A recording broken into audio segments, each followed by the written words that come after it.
पर यीशु जीवन से जाना नहीं चाहिए। जितनी मर्जी देर लगे, इंतजार करना, सबर करना, लिखा हुआ धीरज का फल बड़ा है। और शादी ना हो मत हो, यीशु मसीह साथ शादी करेगा। यीशु हमारा बाप है, पहले तो वो कलीसिया का दूल्हा, लेकिन हमारा बाप हमारा डैडी है।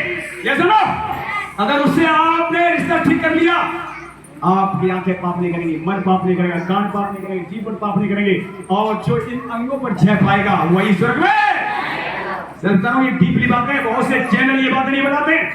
मैं बता रहा हूँ सच्चाई, ये मिल जाए वो मिल जाए, बहुत जगह चल रहा है, बड़े बड़े काम हो रहे हैं, दुष्टात्मा निकल रही है, अंधे देख रहे हैं, बहरे सुन रहे हैं, झगड़े चल रहे हैं, मुर्दे जिंदा भी हो रहे हैं, पर लाइफ तुम्हारी कैसी? अगर आपकी लाइफ ठीक नहीं है तो आपको स्वर्ग में कोई ले जा सकता नहीं है। तो सिमसोन क्यों करा? उसने शादी से पहले एक वेश्या थी, उसके साथ गलत संबंध बनाए, और इतना फंसता गया, उसका कहना उसे मानना पड़ गया, और बाल कटवा दिए। और बाल कटने से प्रभु कई बार क्षमा करता है, ध्यान रखना। सिमसोन को भी कई बार क्षमा किया, लेकिन जब अति बढ़ गई पाप की, वो एक दिन पकड़ा गया, बाल कट गए, और वहां के लोगों ने उसकी आंखें फोड़ दी। पाप आंखें भी फड़वा सकता है, पाप तुम्हारी गर्दन कटवा सकता है, पाप तुम्हारी आंख को अंधा कर सकता है। शैतान तुमसे बहुत नाराज है, ध्यान सुन लेना। आप लोगों से शैतान बहुत ज्यादा खपा है। कब किसको बाहर खाऊं, यहाँ कहते प्रार्थना बंद करे, कलिसिया छोड़े, इनको मैं दबोच लूं। मेरे तरफ देखो, और ऐसा वो कभी नहीं कर पाएगा। आप कलिसिया जुड़े रहेंगे वफादारी के साथ, और ये बातें जो नीचे निकल रही वचन सुनते रहेंगे, शैतान कोसों दूर रहेगा आपसे, कोसों दूर रहेगा। यहाँ तो छोड़ो, गांव जा रहा हूं, शैतान खतरा का वहां पर हम देख रहे हैं, पता है वो चल रहा है, हर दिन यहोवा की आग उसे जला रही है, और एक दिन हमेशा के आग में डाल दिया और आपको बचा लिया गया। इसलिए लापरवाही नहीं। सिमसोन क्यों गिरा? आपको पता लगा, याद रखना, ये बातें याद रखोगे, खुदा का खौफ लेकर आ जाओगे। सिमसोन क्यों गिरा? वो काम हम ना करें। दाऊद क्यों गिरा? वो हम काम ना करें। अब आगे नंबर उसका, दो चीजें। अब आया साउल का नंबर। साउल क्यों गिरा? प्रभु ने कहा था, वो उसने कहना नहीं माना, वो भी गिरा। अब दाऊद क्यों गिरा? देखिए दाऊद क्या कर रहा था? दाऊद प्रभु का चुना हुआ अभिषिक्त दास था, और उसके हृदय, जो दाऊद का हृदय था वो प्रभु का हृदय था। इतना अच्छा नेक बंदा चुना खुदाबंद ने, और तैयार भी किया। वो भी पुराने नियम की कहानी, उसकी भी कई स्त्रियां थी, फिर भी उसका जो एक कर्मचारी था, उसकी पत्नी के साथ उसने गलत संबंध बनाए और प्रभु से छिपानी, और 13 साल जंगलों में भटका, वो रोया, पर उसने पता क्या, यीशु को छोड़ा नहीं, इसलिए वो बच गया। बोल इस मसीह की। अगर आपके काम ठीक नहीं है तो भी जुड़ेना, अड़ना, खड़ना, एक दिन तुम्हारे सारे पाप नाश कर दिए और तुम्हें यहोवा खोना नहीं चाहता है। हमारा बाप आपको दूर नहीं देना चाहता है। एक दिन ऐसा मन कर देगा, मजबूत कर देगा, आप पाप करोगे नहीं। दाऊद को ऐसा मजबूत कर दिया उसने, दोबारा उसने पाप ही नहीं किया, और दाऊद के वंश से यीशु मसीह ने जन्म लिया। दाऊद इतना पवित्र हुआ, बाद में पूरी भजन संहिता लिख डाली। आज आपकी बारी है पवित्र होने की। उसने जब खुदा का भय माना, उसके वंश से यीशु मसीह का जन्म आया। आप खुदा का भय मानोगे, आपके वंश से बहुत सारे फास्टर, बहुत सारे पता नहीं क्या क्या प्रभु बना देगा लोगों को। खुदा का खौफ मानो, आपके बच्चे के द्वारा क्या काम करवाए, मास्टर बनेंगे, एमएलए बनेंगे, पता नहीं क्या क्या बनेंगे, खुदा जानता है बेहतर वो आपको क्या बना सकता है। पर खुदा का खौफ मानना माँ बाप के जरूरी है। माँ बाप जब भय मानते, बच्चे उनके भय के द्वारा तैयार किए जाएंगे। अपने बच्चों को भय मानना सिखाओ, आज्ञाकारी बनाओ, कलीसिया में लेकर आओ। अब देखो छोटे बच्चे शोर मचाते हैं, फिर भी उन्हें लाना जरूरी है, उन्हें डांटना भी जरूरी है। एक दिन धीरे धीरे बड़े हो रहे हैं, और जो बड़े बच्चे हैं उनको भी मत रोको, उन्हें आने दो, क्योंकि छोटे बच्चे तो पाप नहीं कर रहे हैं, लेकिन पाप करना बाहर सीख जाएंगे। तो बड़े बच्चे पाप करना सीख गए, उन्हें रोको मत, उन्हें आने दो, क्योंकि हमने यहाँ देखा पाप की मजबूरी मौत है। और ये लोग क्यों गिरे? वो काम हम ना करें ताकि शैतान हमें कभी गिराने ना पाए। Yes no? तो देखते हैं समय बहुत करीब तेजी से, और वचन एक दो निकालते हैं जल्दी से।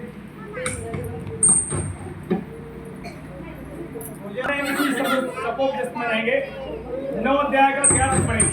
9 का 11। फिर मैंने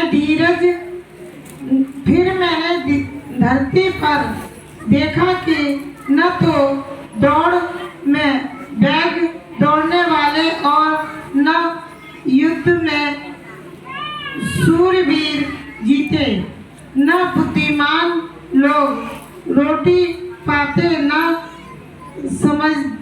समझ वाले धन और न प्रवीण पर अनुग्रह होता है। वे सब समय और सब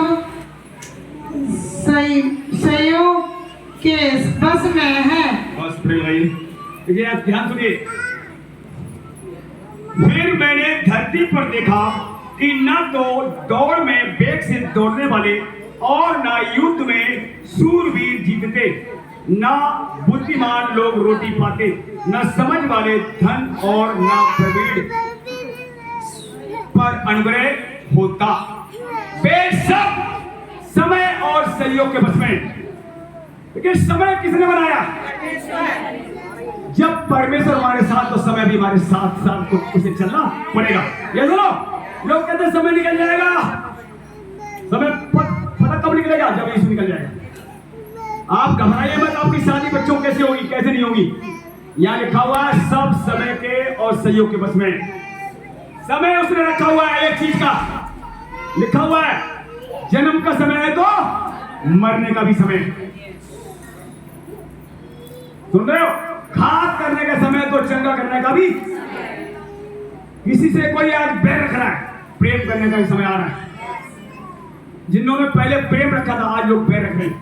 लेकिन अंतिम दिनों में प्रभु कह रहा है जो लोग अभी आनंद कर रहे हैं, तृप्त है, उन्हें भूखा रखा जाएगा। जो लोग भूखे प्यासे मेरे पास आ रहे हैं वो भूखे प्यासे फिर नहीं रहेंगे। जो शोक कर रहे हैं वो शांति पाएंगे। आज जो जितने टूट रहे, रो रहे, जिनका कोई नहीं है, सबने ठुकराया है, प्रभु कह रहा मैं तुझे कभी ठुकराऊंगा, तू ठुकराई हुई नहीं कहलाएगी। मैं तुझे चंगा करूंगा और मैं तुझे अपना बनाऊंगा। ये समय और सहयोग यीशु मसीह के हाथों में। यीशु मसीह समय को बनाया है। ये सिर्फ उसने आकाश, पाताल, सूरज, चांद, सितारे समय के अनुसार चल रहे हैं। पूरी पृथ्वी का सूरज चक्कर लगाता है, सुबह उगता है, शाम को छिप।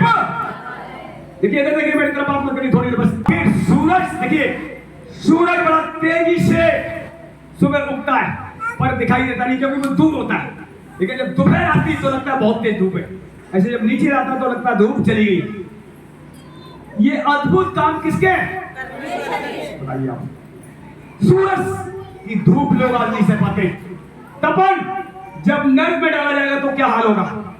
आग में लोग डाले जाएंगे। सियोन में बता रहा हूं, वो लोग जो आज वचन ध्यान से नहीं सुन रहे हैं, तो शैतान इनको गुमराह कर रहा है, गलत काम कर रहे हैं। लिखा हुआ है, देखिए एक वचन पढ़ेंगे, जल्दी से निकालेंगे। प्रकाशित भाग निकालेंगे 22 अध्याय।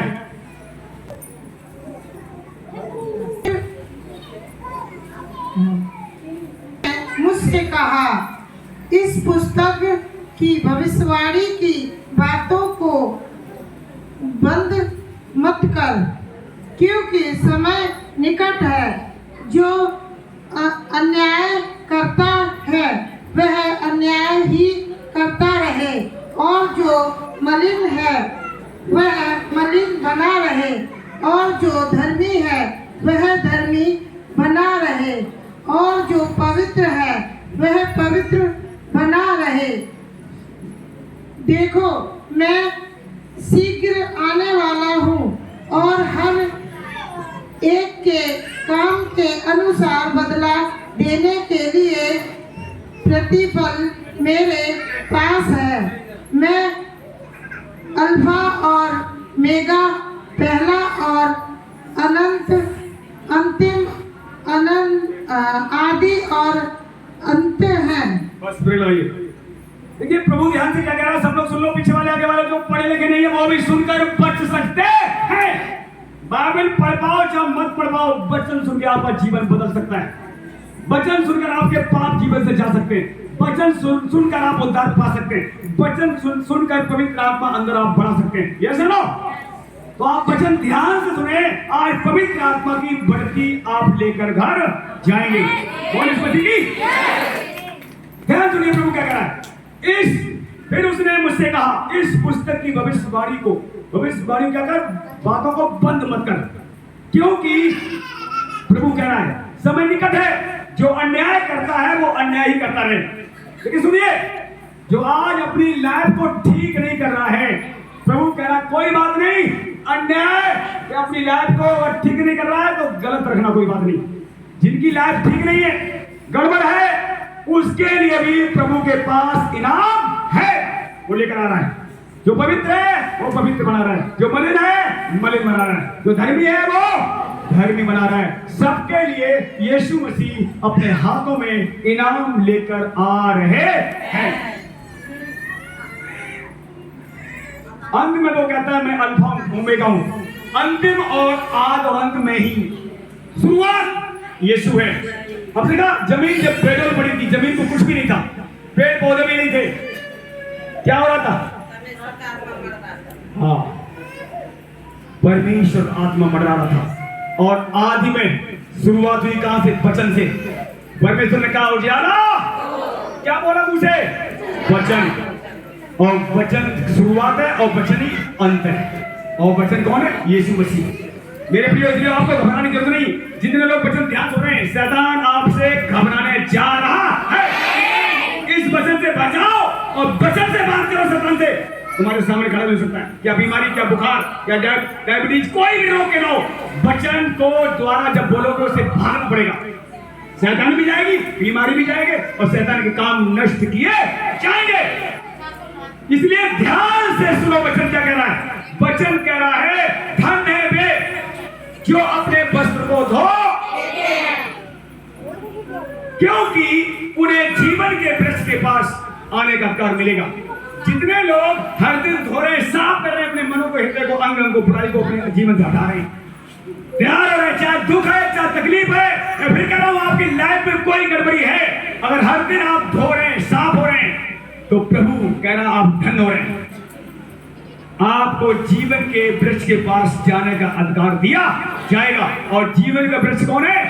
यीशु मसीह। आप सब यीशु के पास जाएंगे, फिर उस फल में से फल खाएंगे और हमेशा के लिए अमर हो, कभी नहीं मरेंगे। आप ऐसा काम कर रहे हैं। तो मेरे प्रियो, आगे कह रहा है, पर ध्यान सुनिए, कुत्ते, टोने, व्यभिचारी और हत्यारे और मूर्ति पूजक, हर एक झूठ को करने वाला, चाहने वाला कहां रहेगा?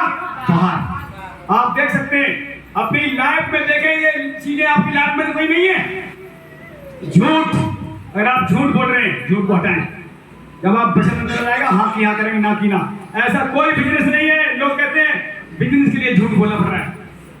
कैसा भी बिजनेस हो, आप सत्य बोल सकते हैं। झूठ का सहारा लेने वाले खुदा कह रहा है वो मेरे सहारे को क्या जरूरत। जब आप यीशु का सहारा ले रहे हैं तो झूठ के सहारा लेने की जरूरत नहीं पड़ेगी। थोड़े दिन आपको कठिनाई का सामना करना पड़ सकता है, लेकिन सत्य की ही जीत होगी। तो मेरे प्रियो, देखिए, झूठ को करने वाला, चाहने वाला, मूर्ति पूजा के साथ लिखा हुआ है, नशेड़ी, डरपोक लोग। आज क्यों लोग डरते रहते हैं? क्योंकि वचन ध्यान से सुनते हैं। इसलिए ये वाला डर, वो वाला डर, ये वाला डर। अब हमें डरने की जरूरत नहीं है। आप सच बता रहा हूं, अंतिम दिनों में हमें उन चीजों को डराने की जरूरत जो हमें डरा रही है। लेकिन आप कैसे डराओगे उन लोगों को, उन चीजों को? जब आपके अंदर खुदा का खौफ है, वचन है, जितनी चीजें आप डरा रही हैं उनको खुद डराते चले जाओगे। क्योंकि ये किसके हाथ में? बता जरा, ये मन किसके हाथ में? दाऊद कहां था? आज हर एक से सवाल पूछ रहा है। जितने भाई लोग बैठे, गौरव भाई आप कहां हैं? प्रभु पूछेगा। जैसे आदम से पूछा, आदम बाटका में परमेश्वर आया, हे आदम तू कहां है? झाड़ियों में छिप गया वो। कह रहा मुझे तो डर आ गया तेरा, मैं यहाँ हूं, मैं नंगा हूं। डर क्यों आया? बता जरा। पाप। जब आप सुधरेंगे नहीं, पाप करेंगे, हर दिन रात को डरते ही रहेंगे। जब आप पाप नहीं करेंगे, कोई ताकत आपको डरा। आज सब बहनों से सवाल कर रहा है, बहन तू कहां है? उत्तर आपके पास? बिछवा देना ये संडे आता है। संडे कहाँ आना चाहिए? कहाँ आना संडे को? आज जो हमारे बीच में लोग नहीं है उनसे प्रभु पूछ रहा है। अब लोग क्या करते हैं? प्रभु भोज वाले दिन चले जाओ, बाकी कहाँ जाओगे? बताइए बाकी कहाँ जाओगे? ध्यान सुनिए सब लोग, बता रहा हूं आपको, मैं फिर कह रहा हूं, इसमें आप पढ़ लेना। बहुत से वचन आप नहीं जानते इसलिए संडे को छुट्टी नहीं कर पाते। जब सारे वचन आप जान जाएंगे अपने आप मालिक कहेगा जाओ संडे की जिम्मे दे रहा हूं, सेवनी बता रहा हूं, और उससे ज्यादा आप कमाएंगे। 6 दिन में इतना प्रभु पैसा देगा आप महीने भर में देखेंगे मेरी ब्लेसिंग बढ़ चुकी है। देख लो आप, ऐसे लिखा हुआ कलाम में। तो आज हर एक बहन भाई से प्रभु सवाल कर रहा है, हे भाई ये बहन तू कहाँ है? यीशु तो आपके साथ साथ चल रहा है। जैसे ही आप देखिए सिमसोन कर गया बेश्या के पास, उसके अंदर ये एक परमेश्वर था, लेकिन जैसे ही बेश्या में हाथ लगाया परमेश्वर छोड़कर चला गया। ऐसे ही जो गुटखा खाते हैं प्रभु तो है, गुटखा खाते हैं यीशु चला जाता है, दारू पीते हैं यीशु चला जाता है, फिर कौन आता है? शैतान बहता चला जाता है, अपना वो काम कर रहा है, लेकिन शैतान भी काम कर रहा है और परमेश्वर भी काम, दोनों काम कर रहे हैं। अब सवाल आपके ऊपर है, आप किसको मौका दे रहे हैं? मैं तो आपसे विनती कर रहा हूं, समय बहुत करीब है। संडे को बिल्कुल आप बंद मत करो, आत्मा से भर जाओ। कब यीशु आया कुछ भी पता नहीं, आपका जॉब, आपका मकान, परमेश्वर आपसे इतना प्यार करता भी राजकुमारी मैंने गवाही दी, कहां जा रही थी पूछने जरा? मरने जा रही थी। क्या खुदा ने मरने दिया? क्यों है सवाल? जवाब है आपका? क्यों नहीं मरने दिया? क्योंकि वो राजकुमारी से प्यार वो नहीं चाहता उसे खोना। अगर ये मर जाती आप पता कर लेती, पता कर जाती नरक में। और यही शैतान कहता मर जा, कूद जा से। आपसे भी बहुतों में से हम सुबह भी शुरू जब कमजोर थे तब शैतान ने कहा कूद जा, चला जा, लेकिन यीशु ने मरने। तो आप समझो खुदा क्या चाहता है। संडे कौन बची आपको पता ना? या जॉब पर होनी चाहिए, जॉब जितना मर्जी करना जॉब उतना ही बचेगा जितना खुदा चाहेगा, उससे ज्यादा आप कुछ नहीं कर सकते। इसलिए खुदा का समय खुदा को देगा, और जिस काम में हाथ लगाए वो काम सफल हो। अपनी लाइफ बदलो, लाइफ यीशु मसीह हमें बदलना चाहता है। संडे के संडे मुझे दे, ऐसे नहीं दे पाओगे, फैसला करना पड़ेगा। संडे को कमाई और पड़ जाएगी घर में, संडे को ओवर टाइम के अगर वैसे 500 मिल रहे 1000 मिलेंगे, जानना। अब 1000 की तरफ भाग रहे या प्रभु तरफ भाग रहे? पैसा दिखाया, गलीला दिखाई, सुंदर लेडी ने दिखाई, गुटके नशे की बोतलें दिखाई, सुंदर सुंदर लड़के दिखाई देंगे, सुंदर सुंदर लड़के दिखाए। अब सवाल, जब हमारे बच्चे बैठे हैं, बेटियां बैठी हमारी, सुंदर लड़के दिखाए जाएंगे। अब सवाल तुम्हारे ऊपर, उसे कैंसिल करते हो या सुंदर लड़के के साथ पीछे चलते हो? यीशु से कोई सुंदर है क्या? नहीं। हमारे यीशु से कोई सुंदर है क्या? नहीं। फिर वो लड़का कहां गया? उसके पीछे क्यों चल रहे? छोड़ दो, नहीं छोड़ा। सिमसोन ने अंधा हो गया। सुनिए एक बात और डीपली बात बता रहा हूं, क्या सुनना चाहते हो? यस। सिमसोन अंधा हो गया, फिर भी प्रभु ने एक बार मौका दिया। जानते हो हमारा प्रभु पाप करते ना फिर भी मौका देता है, बचाओ। उसने कहा प्रभु आज के बाद मेरी आंखें तुमने ठीक फोड़वा दी, अगर आंखें मेरी पहले फोड़वा देता तो मैं पाप नहीं करता। डीपली बात बता रहा हूं, अगर आपकी आंखें आज बंद कर देखो, एक आधा मिनट अपनी आंखों को हाथ रखना, जरा सब लोग हाथ रखना, और इधर उधर गर्दन घुमाना। क्या दिखाई दे रहा है? कुछ हाथ बंद करो, सब लोग हाथ बंद करो। क्या कुछ दिखाई दे रहा है? नहीं ना? अब आंख खोलो। जब किसी कोई चीज दिखाई दे रही तो क्या पाप को आप छू सकता है? नहीं। इसलिए परमेश्वर ने अंधा कर दिया, आगे बढ़वा दी उसकी, कहा अब तू किसी दलील पीछे नहीं जा पाएगा, क्योंकि पाप करते करते नरक में डाल दिया जाएगा। और उसने वहीं से आगे फूट गई, पाप करना बंद कर दिया। फिर प्रभु को पुकारा, प्रभु एक बार फिर सामर्थ दे। उसके बाल फिर उड़ने लगे, बाल जैसे उगे, एक सामर्थ आई प्रभु के ऊपर। उसने पूरी बिल्डिंग को 2 पिलरों को लपेटा और एक बार में खुद तो मरा, 3000 से 4 लोगों को मार कर गया। ऐसे होकर प्रभु को लोग आइए अंगीकार करेंगे। प्रभु आप आशीष दे, मेरे पीछे बोलेंगे यीशु प्रभु मैं विश्वास करता हूँ, विश्वास के द्वारा मैं और मेरा घराना यीशु मसीह में उद्धार पाया। विश्वास के द्वारा मैंने अपने जीवन में पहला स्थान यीशु को दे दिया है। मैं यीशु मसीह में नई सृष्टि, पुरानी बातें बीत गई, देखो सब नहीं हो गई, मैं प्रभु यीशु मसीह में बुद्धिमान, धनवान, आशीषित, सामर्थी, जगत से बढ़कर हूँ। यीशु मसीह प्रभु जो आप पद लेते हैं, मैं उसमें सब कुछ कर सकता। तेरे कोड़े खाने से, तेरे मार खाने से मैं चंगा हो गया हूँ। यीशु मसीह के नाम से आमीन।